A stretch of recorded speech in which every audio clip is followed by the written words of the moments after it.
Well, ladies and gentlemen, I'm so excited again to be rejoined by the incredible author, Dr.FrankLayman, joins us. Dr. Layman, welcome back to Conversations, the radio show.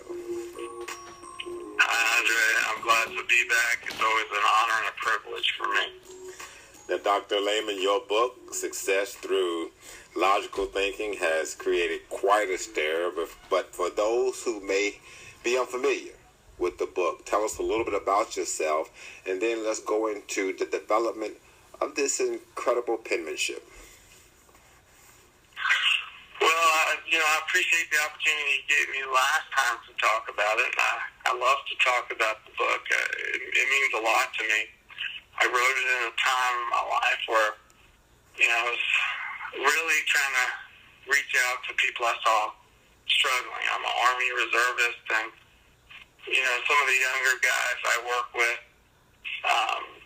just seeing them have the struggles that I went through. The difficulty with balancing their emotions of what they wanted with what was the best course of action. That's sort of what inspired me, and my own struggles with that. How has the response been so far? I personally was thoroughly impressed with the book, and I found myself saying, wow, I know Frank, I know this guy, I know the author. What an incredible amount of insight, and it was so practical. But how has the response been? What are people saying to you about the book? Well, I've been really surprised, and it's been really flattering. As far as Amazon goes, it's been out of stock since November. I think it just went back in stock, and it's being threatened right now to be out of stock again. So I think the response has been really strong, and it's been really an organic type of growth and development. I didn't hire a big PR firm. I just slowly have gotten the book, and it's matriculated through. There's been sales, all over the world from it. It's just been, it's been very flattering, and that's what I hear, Andre. Just as you said, it's a practical guide, and it's led to a lot of speaking opportunities. I've spoken to big corporations. I've spoken to departments and universities, to small and large groups, and it's just a thrill for me. It's a great opportunity to talk about the benefits of my life journey and my mission. And my personal mission is to help those who want to make a positive change do so. That really means a lot to me. I think you know me well enough, and I know you, to say that I don't just speak those words. That's what I try to accomplish. One of the things that I was also impressed with, Frank, was the level of work that you put into marketing and promoting the book. As you mentioned, you didn't have a big firm to go through, so let's talk real briefly about getting the word out in marketing. You've done some creative things to tell people about the book. Yeah, some of the things that I've been able to do is I speak as far as in my discipline, so it became very easy to just talk about it as a subject and for people to get interested in. Social media, it kind of took off and it's become its own marketing engine. And like I said, then that kind of led to people seeing things in the book that then they wanted me to speak to. So big corporation in Boston wanted me to come up, and they bought copies for their employees, and there we we talked about emotional IQ, which is a Daniel Goleman concept, but what I did was I applied it to self-development and business teamwork and productivity. And since then, I've kind of evolved that thinking and talk more about emotional thinking traps and more cognitive maturity. You know, making the right choices, being patient and thoughtful in response, both in verbal response and in actions. And so, you know, then another group saw the leadership component of the book, and recently I spoke to a group on, you know, developing a culture of leadership and how rational thinking definitely helps in that. And from there, I think, you know, it's just kind of taken on, it's kind of taken on its own momentum. And I've been very, very happy with that. A couple of months from now, a new volume will come out and it'll be in Spanish, so it'll be a translated volume in Spanish. And then I've got another book that should be out before the end of the year. This one was more for people who are younger and kind of developing themselves, even though, you know, as successful as you are or some of the other people and groups that I work with are, have found positive things, and it really wasn't the aim.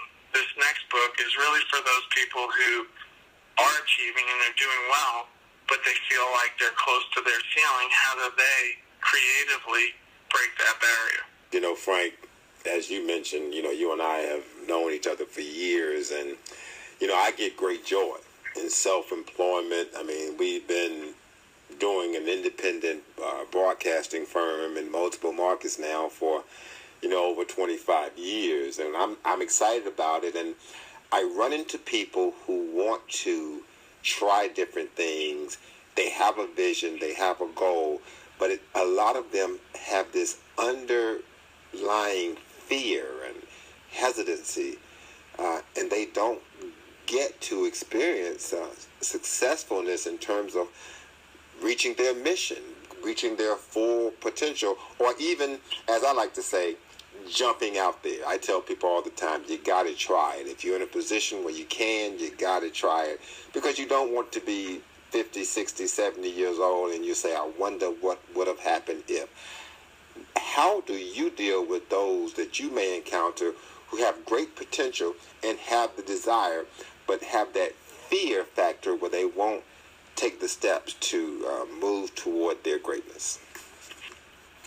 Yeah, Andre, I think that's just some great insight. And, you know, I'm very proud of what you accomplished. And I was there when it all initiated. I was there when you were doing something else that was extremely successful. And you had to change and make that transition. And it meant leaving behind something you were very good at and very successful with, and to face the fear and to have the courage to try. With that courage comes, you know, the threat of failure. And for some people, you know, that threat is too great. So what I like to talk to with people is I like to get an understanding first if they feel like they want to do something and that will require some rest, then they have to have an understanding of what their risk tolerance is. So it's easy to say, you know, you don't want to have regrets, but that doesn't necessarily motivate somebody to actually try. For me, again, I go back to more a rational approach, and I would want to know what's their risk tolerance, and after that, they have to have a plan. And I do this more as military training, reverse planning, whatever that goal is that they have for themselves. And I think we should all have an audacious goal. You know, we should have small goals, short-term goals, long-term goals, and an audacious goal. Whatever that goal is, there's very little times where you can't stand on solid ground where you are and build a platform or a bridge over to where you want to be. And it's it's just hard for some people, and it's it may not be in their understanding yet. But that's where I would then encourage them to seek out people who've done it. If I've got a roadmap and you asked me, I would share with you. And I know you do the same for me. But you have to pick those people wisely. Because there are people out there who want to take advantage of other people. They want to, they're not motivated by the things we're motivated by. And I think that's another thing. When you told people you were going to take that leap, did you have people, speak doubt to you? Did you have people who questioned why you would do something like that? Right. Frank, I had doubt, laughter. People said, "Boy, you're a fool." I had all of that. And so, but you knew who you were. You were established in who you were. There's the fear of and doubt of ourselves. So again, what I like to talk about are things like self-efficacy. Do you have the belief that you can make a positive outcome come of something? Well, a lot of people don't, and those things are tied with insecurities. And there can be many reasons why people are insecure. But that's what you have to get to. If we're really going to help people, if we're really going to help them to understand what's holding them back, those are the kind of areas we have to explore, and they have to explore in themselves. But I think courage counts, and I think we advance to the triumph of trying. There are some people that will always be employed by someone and not be the head of a business or an organization. And that's okay too, as long as they are maybe happy in that. I'm trying to speak to people who said, well, I'm just not that kind of guy. I like going to work, punching a clock, knowing that I'm going to get a check on Friday versus taking that leap. Yeah, I think there are people, I think it's bottom line, Andre, is you and I thrive on achievements, and that's okay. And there are some people who don't. They thrive on being secure. Well, the very measure of an entrepreneur isn't about necessarily being secure. It's more about a calculated risk, and that's where I go to,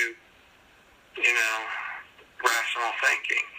If I know the risk, if I truly understand it, and I can take every measure possible to promote success, well, then I'm going to go for it. That's a no-brainer for me, and I feel like you're the same way. No but doubt. you take that same scenario for somebody else, and it's not right for them, and that's okay. But to me, it's not okay to check out. It's not okay to just punch a clock and just exist. I think, again, those behaviors can be changed. I think about, a legacy. What kind of legacy does that leave? It really doesn't leave anything. If you have kids, they're watching those behaviors. And that's mediocrity. And to me, that's just intolerable.